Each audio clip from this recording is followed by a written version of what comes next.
Start. Just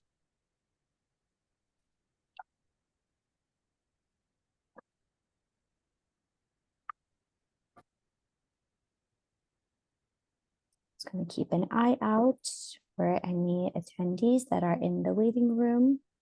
Okay, I see people coming in. Yes.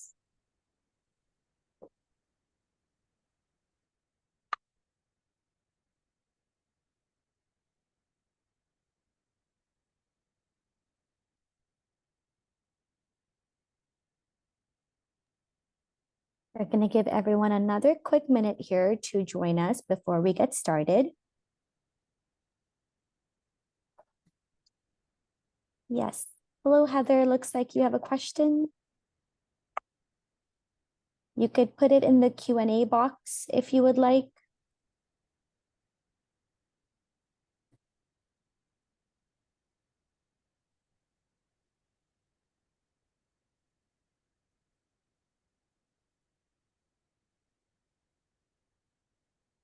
All right, Ali, how do you feel about going ahead and getting started for the evening? Yeah, I'm fine getting started. People can always, Yes. we're going to record it, right? So Yes.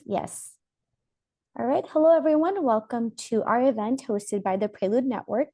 Today we will be talking to you really around if you have someone that is experiencing infertility, what are some do's and don'ts, some way that you can support your loved ones. You will receive a recording of this session tomorrow. Please feel free to share it with any other people that you think that might find this helpful, friends, family, colleagues, so you can all support anyone that is experiencing infertility together. There are also some resources available on your screen. If you click on them, Ali will talk about a few of these, including Resolve, ASRM, and there's also a link for the Prelude Network. If you would like to learn more about the Prelude Network, the kind of services that we offer as a network, as an organization, also see if there's a clinic close to you, you can always use that link and access and view all of our services that we offer. And at the very end, we will also have a quick poll. If you would like to schedule a new patient visit with one of our Prelude Network providers, go ahead and click yes, and one of our scheduling team members will be in touch with you tomorrow. And of course, if you have any questions throughout the presentation, please use the Q&A box. This session is most beneficial if you ask us questions, and Ali can help answer them and provide any guidance and insight. So please use that Q&A box to ask any questions that you may have throughout the session. And Ali, without much further ado, I will hand it over to you. Thanks, Rachel. Hi, everybody. I'm Dr. Ali Domar. I'm the Chief Compassion Officer at Inception. And, I've been in this field for a very long time. And one thing I hear from patients, and I still see patients, is, how can I help my family and friends understand what I'm going through? And so we decided this is a great way to help family and friends understand what our patients and anybody who's going through infertility is going through. And as Rachel said, I really like questions. I have a few slides just to explain the psychological impact of infertility and some do's and don'ts, but I don't intend to take up a ton of time because I suspect that you may have some specific questions on how to best support the person you love who's going through infertility. So I'm going to talk, but as Rachel said, please use the Q&A box. My dad was a college professor and he would grade himself on every lecture depending on how many questions his students asked him. So I don't want to fail this talk, so please ask lots of questions. So Rachel's going to be doing the slides because she's far more competent than I am at this. So Rachel, could we have the first slide, please? So do you want to go to slideshow and then, do you know how to do that? Hold on. There we go. So we titled this, someone I love is infertility. How can I best support them? Can we have the next slide, please?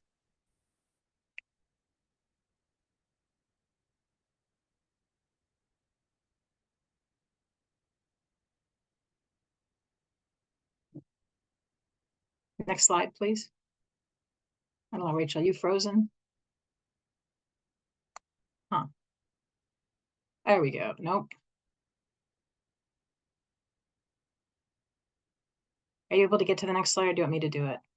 I can do it. Hold on. Sorry, Let Ali. me Looks like I timed out there let me see if I can do it, because Okay. all right, I'm just trying to get to the It's at the very bottom bar as well. And then yes. under general. No, if you navigate all the way where the zooming kind of bar is, There is right nothing on next. my screen because I went to let me just stop share. Hold on. So I go to that green arrow, right? I Yes. told you I wasn't gonna. I go to the green arrow, and then I click on my thing. Now I'm trying to get to, aha, I know what I need to do. Yes. If you go to slideshow as well, you can, yes, See, I figured it out that's all by the one. myself. See if somebody, whoops, no, I don't want to do that. I'm trying to get rid of this so I can actually see my own slides. Oh, forget it. I just won't see my own slides. I should know what I'm talking about. So can you see the screen, or do you see the whole Zoom thing in the way? No, I see just your presentation. Ah, got it. Okay. Sorry about that. All right. So let me see how I can get to the next slide. There we go. So, one of the things that I think people who know somebody who's going through infertility don't really understand is the massive psychological impact that infertility has. And the vast majority of people going through infertility don't have a history of any depression or anxiety before infertility. They're healthy, normal people. They decide they want to have a baby. They try to have a baby. They don't get pregnant. And it's extremely difficult to not be able to get pregnant and have a healthy baby. And so this is just, a more recent study out of UCSF, University of California at San Francisco, where they, looked at, how are people doing who are going through infertility treatment?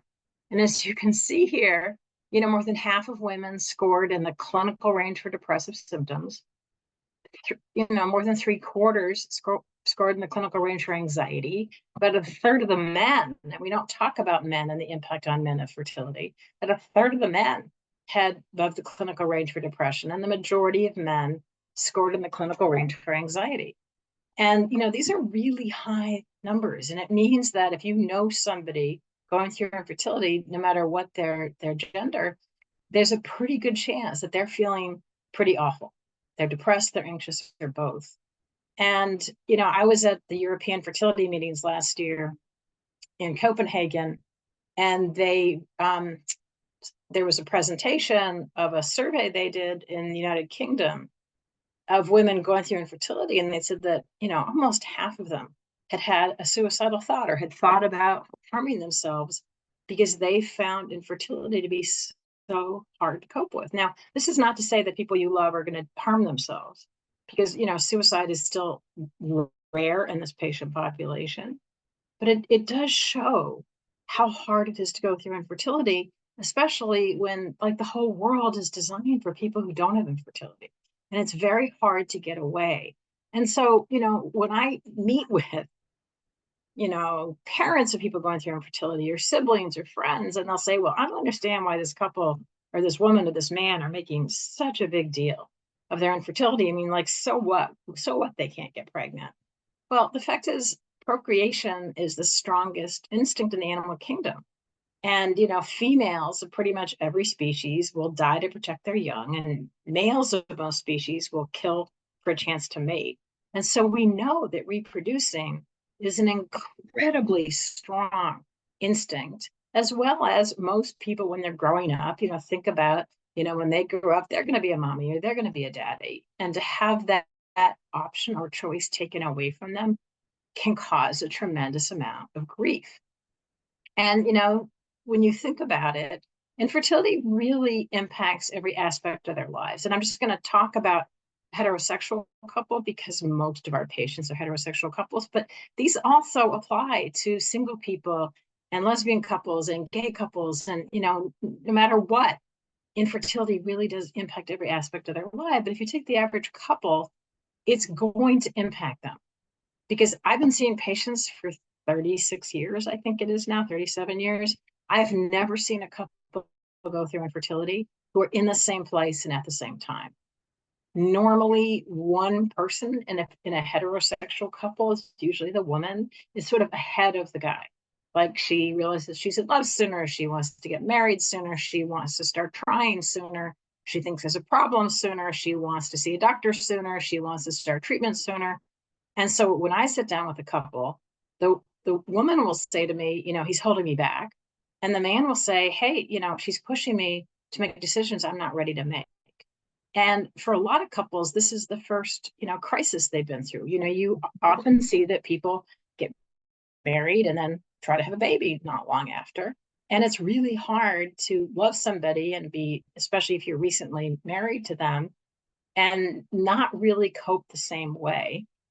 In general, women tend to want to talk about it more. Men tend to be more problem solving focused. And so it does affect their relationship. And another thing which no one talks about is how incredibly challenging it is for most women going through infertility to have anybody else get pregnant. And it doesn't matter if it's their sister or their next door neighbor or someone on a TV show. It's just incredibly challenging. And I have had probably hundreds of patients who've said to me, I've never been envious in my life. I've had friends get better grades than me. I've had friends get into better colleges than me. I've had friends have cuter boyfriends than me. I've had friends that got married sooner, who got better jobs, who have more money, no matter what. And I've been happy for them. But going through infertility when somebody else gets pregnant can be agony. And it's going to impact their behavior. Certainly, it's going to impact her behavior. But it also causes friction within the couple because, he'll want to go to, a holiday party and he'll say, let's just go, we'll have some eggnog, blah, blah, blah. And she might say no, because I actually think this party is really going to be a pregnancy announcement and I can't be there for that. And so they might argue about whether or not they should go. And so infertility very clearly impacts their relationship. It also can impact their sex life because they start to associate sex with failure. Once they move on to treatment, they might say, why bother having sex? Because we're now having treatment. And it can really affect intimacy in the couple, their spontaneity, their sensuality, etc. So it does hit their sex life. It can affect their relationship with their family, which is why I'm talking to you, people who are in their family and their friends, because, in all likelihood, if you are the parent of someone going through infertility, there's a pretty good chance you didn't go through it. And I know with my kids, it's much easier for me to talk about something if I've been through what they're talking about. And so I have two daughters. And so when they talk about, some young man breaking their heart, I've been through that. So I know exactly how that feels. But if you have not been through infertility and one of your children is going through infertility, it's hard to know what to do or say because it's not anything that you yourself have gone through. In addition, if you have other children who've gotten pregnant, that can cause some real issues within the family because the person in the family who's going through infertility, no matter how much they might love their sibling, they may not be able to be around a pregnant woman or a baby. And so I'd say probably half my patients can't go home for holidays, can't go home for family birthday parties, don't want to be at baptisms, don't want to do anything because it's just too painful to see. And so it puts their parents in a bind because if one of your other kids is having a child and making you a grandparent, that's what you want to talk about because it's so exciting to become a grandparent, just not in front of your child or children who are going through infertility. They can't hear it. And as I said, it may not be rational per se because someone else getting pregnant doesn't decrease their chances, but it's so innate to the process that you just have to respect that this is normal. That if they cannot be in the same house or the same room or whatever, if a friend or relative is pregnant, that's a really normal reaction to infertility, and you need to respect that. It's the same thing with their friends. I've had so many patients tell me that, they have these best friends and they've been best friends since childhood, and their best friend gets pregnant and the best friend gets pregnant again, and that the best friend doesn't understand that the one going through fertility can't hear about their pregnancy and they can't hear about the babies. And it doesn't mean they're not loving their friend and that they're not loving the children. They just can't hear about it because it is just simply too painful. And so if you know somebody, if a friend of yours is going through infertility, you really have to follow their lead, especially if you're pregnant or you have a baby and small children, and respect what their boundaries need to be. It's going to affect their job and career because, first of all, if you're going through infertility treatment, you can't travel because if you're going through a treatment cycle, pretty much you have to come to the clinic first thing every morning for blood work and ultrasound. And so you can't travel for your job. And so that might impact your ability to get promoted. Again, if they have to come in the morning for blood work and ultrasound, they're probably going to be late for work. And, that's fine if you're self-employed or you work remotely. Not so fine if you're a teacher or a nurse or somebody or a doctor who can't get to work late. And so, again, that might really affect their job or career. It affects finances in a big way because most states in this country don't have mandated insurance coverage. A lot of insurance companies don't cover infertility treatment.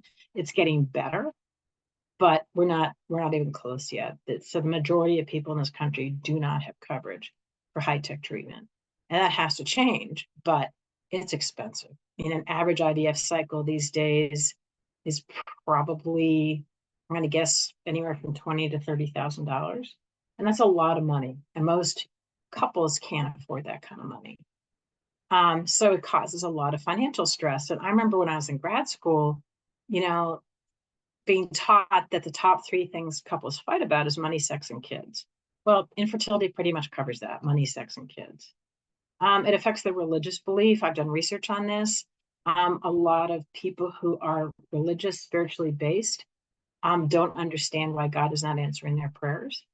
And so they may pull away from their church or religious organization. There are a number of religions that prohibit certain kinds of infertility treatment. And then, the individual or couple is facing where their physician says the only way you're going to get pregnant is through IVF. And maybe their priest is saying, no, you can't do IVF. So a lot of couples or individuals, as I said, will pull away from their personal house of worship, which removes a huge source of comfort for them. And so a lot of them is, at some level go into a spiritual crisis. And then finally, it affects their body image. If a man is told there's a male factor in fertility, it may impact sort of how manly he feels. I mean, that's ridiculous because sperm counts have nothing to do with how masculine somebody is, but that's how a lot of men react. And for women, it's supposed to be so natural to get pregnant and have a baby. A lot of these treatments cause weight gain, at least during the month they're on the medication. And, there's some women who, gain 5 to 7 pounds per treatment cycle, and that can very much impact their body image. So I've just compiled a few do's and don'ts. As I said, I really do want to focus on answering questions rather than providing a lecture. So I'm just going to go through a few do's and don'ts. So do take the lead from that in terms of pregnancy and baby talk. So as I said, many people going through infertility are extraordinarily sensitive about somebody else's pregnancy and babies. So let them lead you. So, if you are pregnant or somebody who's pregnant, don't talk about pregnancies of other people or yourself or babies unless they do. If they bring it up and they're comfortable talking about it, that's fine. Please don't talk about your pregnancy or other people's pregnancies because it could be really painful for them. You can help them by reading up on infertility and its treatment. And in fact, I was just on a call today with Resolve, which is the National Fertility Organization. You don't need to be an expert on infertility, and you don't need to be an expert on infertility treatment. But it might really help the person you love who's going through this if you read up about it. I mean, you have to be careful. So I would say the American Society of Reproductive Medicine, ASRM, and Resolve both have their websites, which is information for patients. And, read up on the different diagnoses of infertility, read up on what the treatments are. So that way, you don't have, as I said, you're not going to be a doctor, but, that way they don't have to explain everything to everybody. And you can just ask really supportive, intelligent questions and educate yourself about it. I mean, right now, 1 in 6 people is going to go through infertility. And so it's not just your loved one who's going through it. It's probably people at work, and it's people in the supermarket, and it's people in your neighborhood, people in your apartment building. So it's very, very common. Ask them what they need. Do not assume you know. Maybe they need a hug. Maybe on a day they have an egg retrieval of IVF, maybe they would love for you to bring them dinner. If the woman has gained weight during treatment, don't bring a cake if she's trying to lose the weight she gained from the medication. So ask them what they need and be there for them. If you are able to offer financial support, please think about doing so. As I said, insurance, most states don't have coverage. Treatment can be really expensive. Just if you can offer, please do. I've had a lot of patients where one set or both sets of parents were able to give them the money they needed to do treatment, and it's made a big difference. It keeps them from going into debt. And the last thing somebody wants when they're having a baby is to also be drowning in debt. If you went through infertility or are going through it, tell them. You can ask them to keep it private, but it's a better way for you to give support because you can say, I've been through it. I mean, maybe you went through it 30 years ago, but you still remember how it feels. You also remember every case is different. So whatever you experience, the treatment you got, how it came out may not be relevant. So, maybe you had endometriosis and you had, a laparoscopy and you immediately got pregnant. That may not be so relevant if they're dealing with a severe malfactor, but you probably do remember how it felt. And it's very lonely to go through infertility, and talking to somebody who's been through it or is going through it makes them feel less lonely. If they tell you that they cannot attend a function, accept it gracefully. Baby showers can be excruciating. First birthday parties, second birthday parties, gender reveals, all of those things may just be too much. I'm the one that tells my patients, if you can't go, make up a good excuse, get a nice gift, but don't go. Don't make them go. I don't care if it's, their cousin who was their best friend is pregnant. Just have them send a nice gift. Do not make them go. Please don't make them go. So what should you not do? And these are gentle don'ts. Please don't contradict or be a disbeliever or criticize what their doctor is telling them unless you yourself happen to be an infertility doctor. It's very easy to go online and read all about infertility or talk to your friends or talk to family members, and everybody knows somebody who did something. They keep on being these myths about if you eat pineapple, you'll get pregnant. Let the person you love listen to their physician in terms of what they should or shouldn't be doing. Please don't tell them to gain weight or lose weight or increase more exercise or decrease it. Don't tell them to work less. Don't give them a new diet. Don't talk about stress. Never say just relax and you'll get pregnant. I've been researching the stress and fertility connection for almost 40 years. It's a very complicated relationship, and simply relaxing is not going to get anybody pregnant. So just be careful, just support them. Again, ask them what they need. Don't assume you know. Please don't think you can inspire them. I can't tell you how many patients I've had that say that their mother or their mother-in-law or their aunt or their friends are like, oh, we just did it in this position and we got pregnant. You know what? It's not going to help them to hear that. By the time someone's going through infertility, they've tried on their own for a while. And so if they could conceive on their own, they probably would have.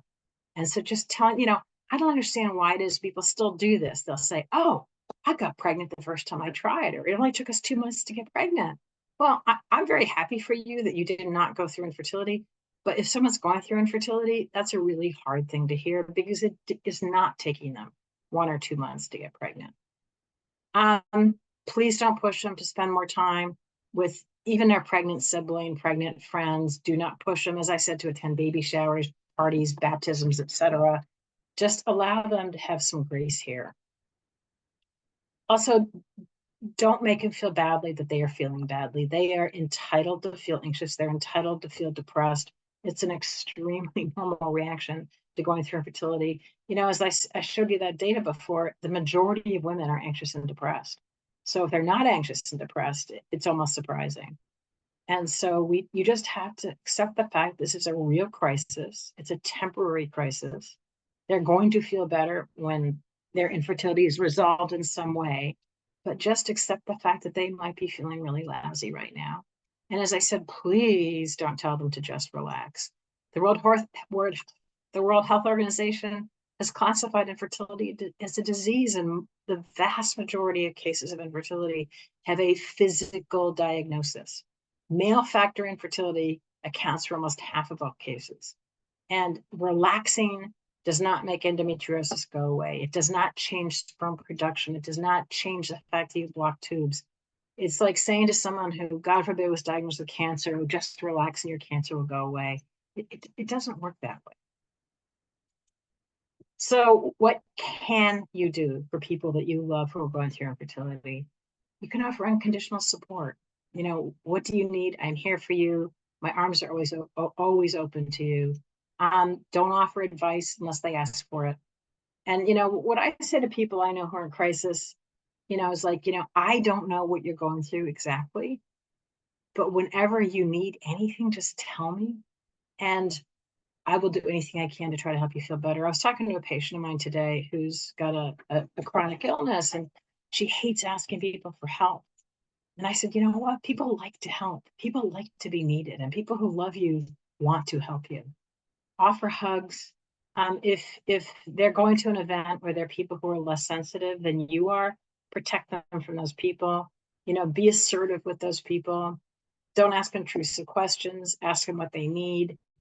Listen when they tell you, if they say, you know what, I'm going through a cycle, I just don't feel up to cooking, could you just, make me like a roast chicken dinner that'll last us a few nights.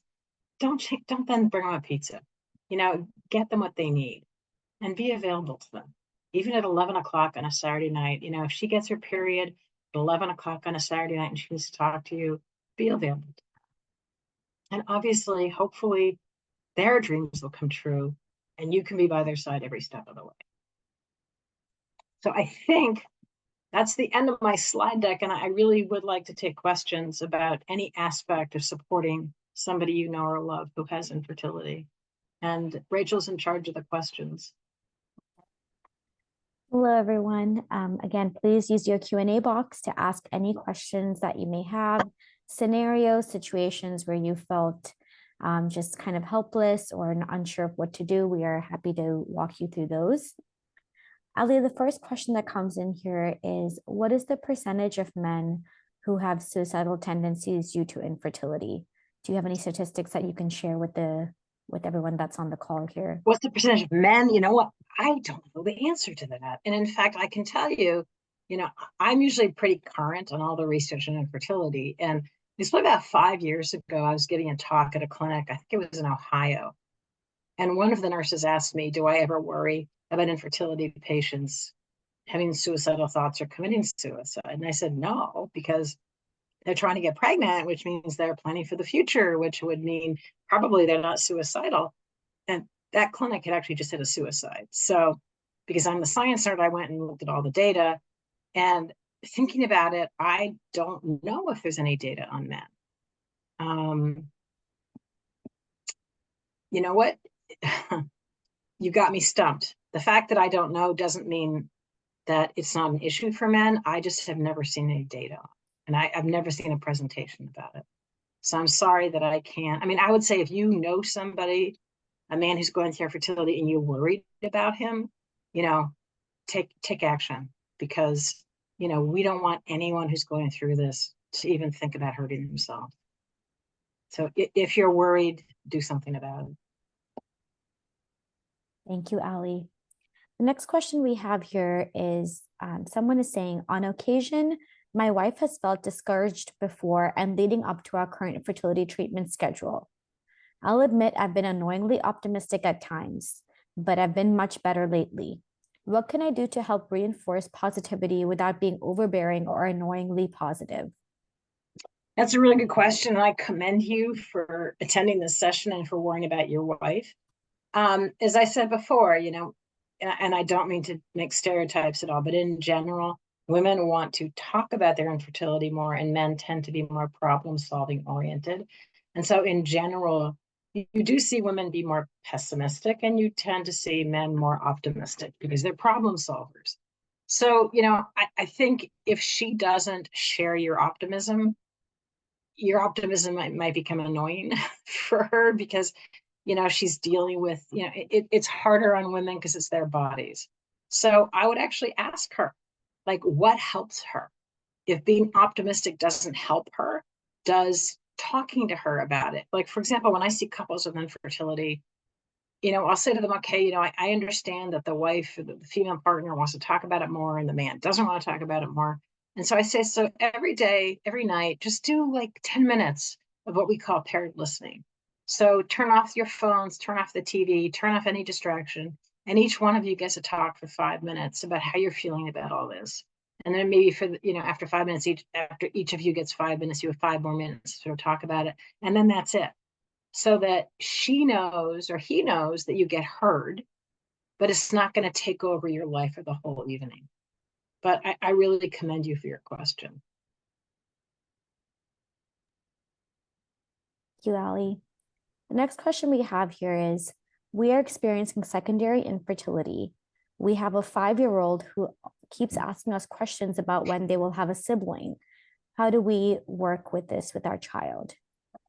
Well, for those of you who don't know, secondary infertility means an individual or a couple already has a biological child and are not able to get pregnant again. And either they naturally conceived their first child or they had infertility for their first child, but it means that you have a child and at least one child and you can't get pregnant again. It's actually more common than primary infertility, believe it or not.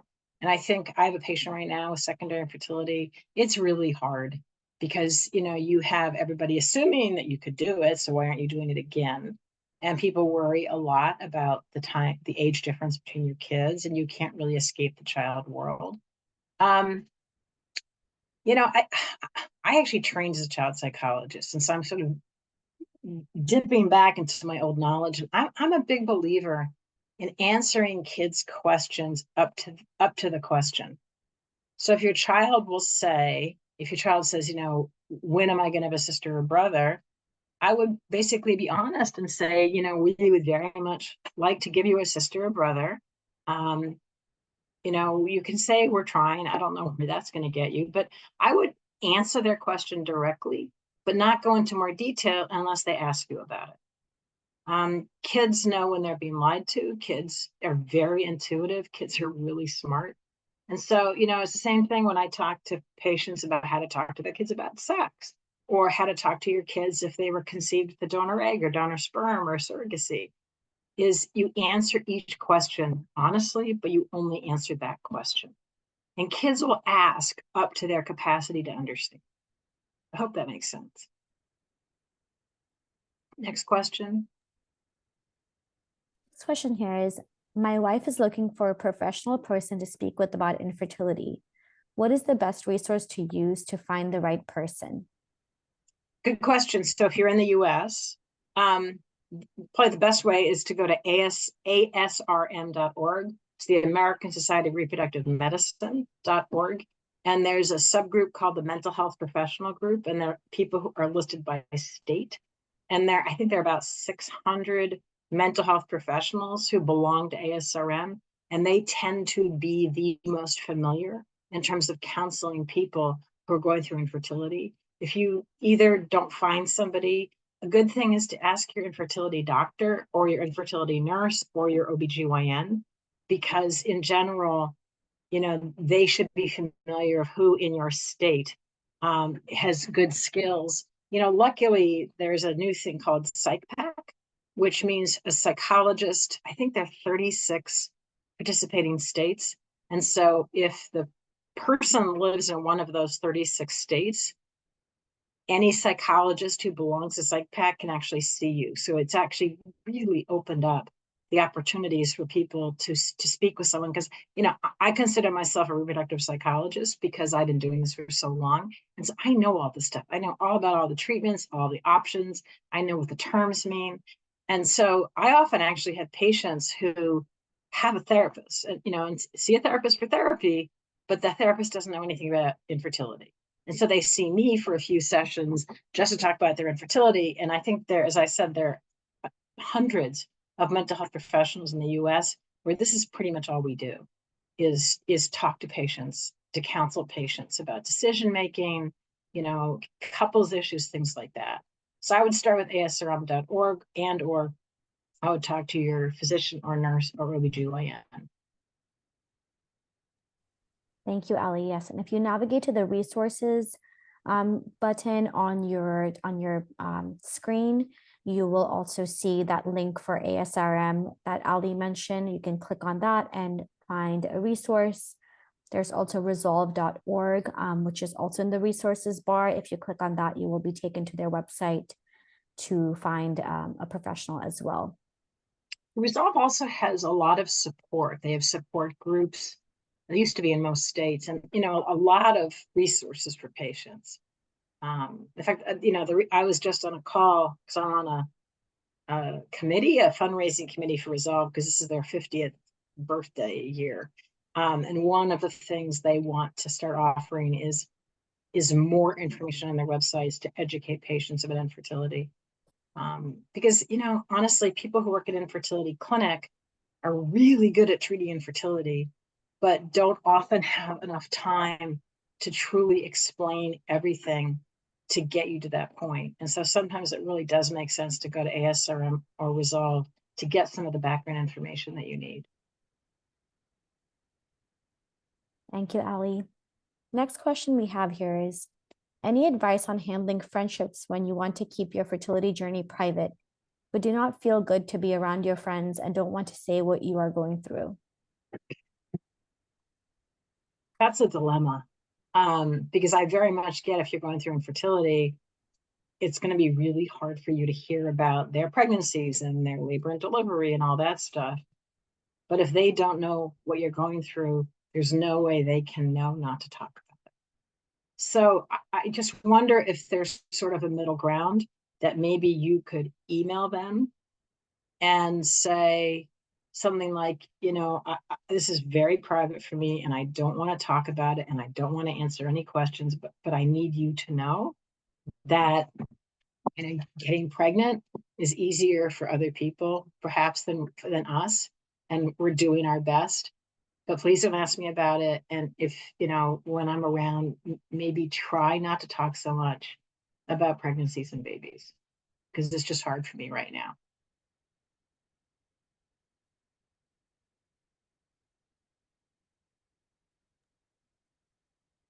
Thank you, Ali.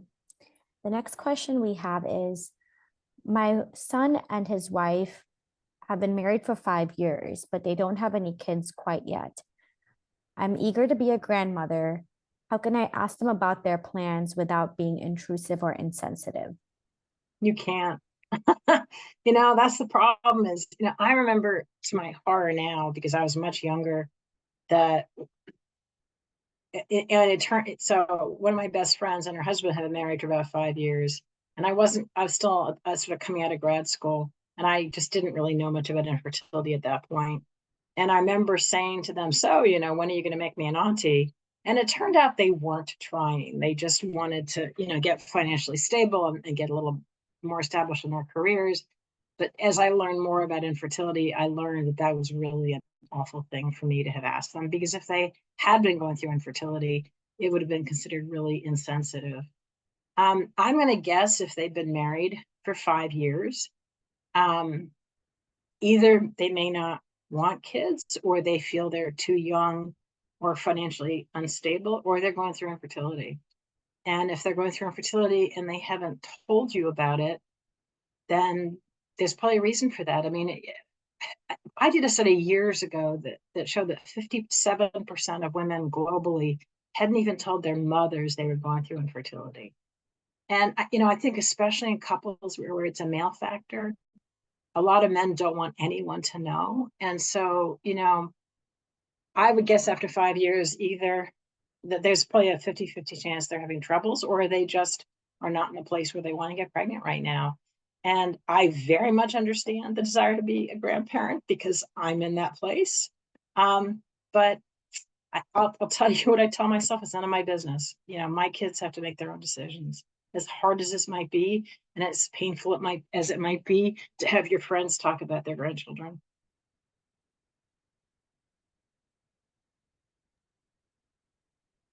Thank you, Ali. Looks like those are all the questions we have for today. If you think of any in the next minute or so, please feel free to share them with us. We'd be more than happy to answer those. We will go ahead and launch a quick poll. If you would like to schedule a new patient consultation with one of our providers, please go ahead and click yes. One of our schedulers will reach out to you tomorrow. We'd also like to hear if there are any other topics that you're interested in and would like to hear more about. It helps us create content and create these sessions that are more helpful to you. So please tell us what you would like to hear about. And lastly, we just want to help better understand what you thought of the session today. Give us that feedback. Again, go ahead and put any questions, any last questions that you may have in the Q&A box. And there's the resources as well for you if you would like to navigate to any of those.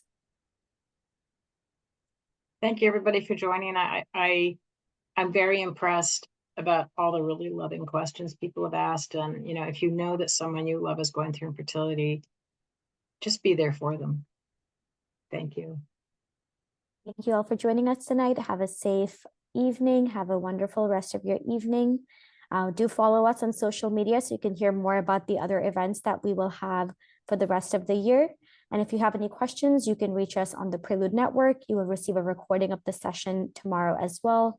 Please feel free to share that with any friends and family that may find it helpful. Thank you again, everyone. Good evening. Good night. Bye.